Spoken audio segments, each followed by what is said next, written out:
A special thank you to each of our subscribers who make this channel possible. Here's today's story. Bucharest, Romania. On Sunday, Romanians are heading to the polls in a crucial redo of the presidential election, following last year's annulled vote that plunged the country into its most severe political crisis in decades. Polls opened at 7 a.m. local time and will close at 9 p.m., with Romanians living abroad having the opportunity to cast their votes since Friday. This election features 11 candidates, with a runoff expected on May 18th. The political landscape in Romania was dramatically altered last year when the country's top court voided the previous election results, which saw far-right candidate Călin Georgescu leading in the first round.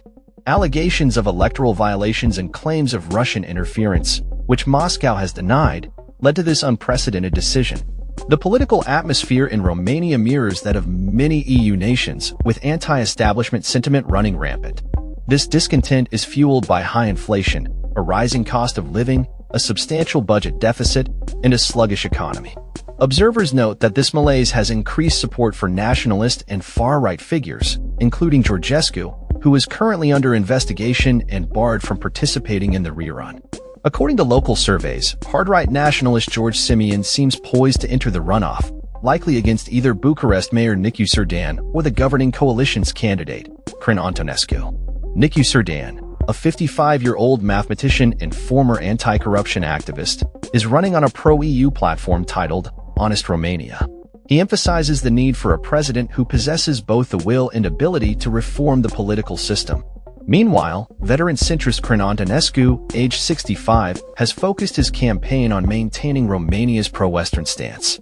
Victor Ponta, a former prime minister from 2012 to 2015, has also entered the race, promoting a Romania First agenda reminiscent of the MAGA movement and highlighting his connections to the Trump administration. Another contender, Elena Lasconi, who finished second in last year's first round, is back in the race, positioning herself as a staunchly pro-Western, anti-establishment candidate, condemning what she describes as a corrupt political elite. Distrust in authorities remains widespread, particularly among those who supported Georgescu, a significant voting bloc that Simion aims to attract.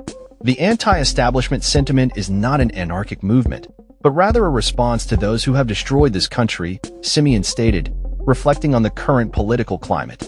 He further claimed that Romania is no longer a democratic state.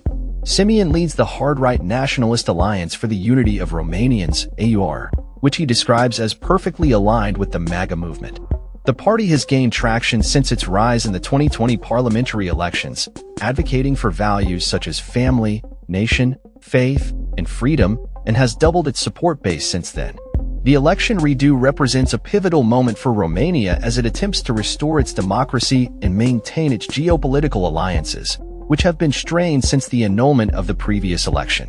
Criticism surrounding the annulment and the ban on Georgescu's candidacy has come from notable figures, including U.S. Vice President J.D. Vance and Elon Musk, as well as from Russia, which has publicly backed Georgescu in the rerun. The role of president in Romania carries a 5-year term and significant authority over national security and foreign policy decisions, making this election not just a political contest but a critical juncture for the country's future. That's all for this story. We upload videos every day covering many different subjects, so hit that subscribe button to stay informed. Thanks for watching.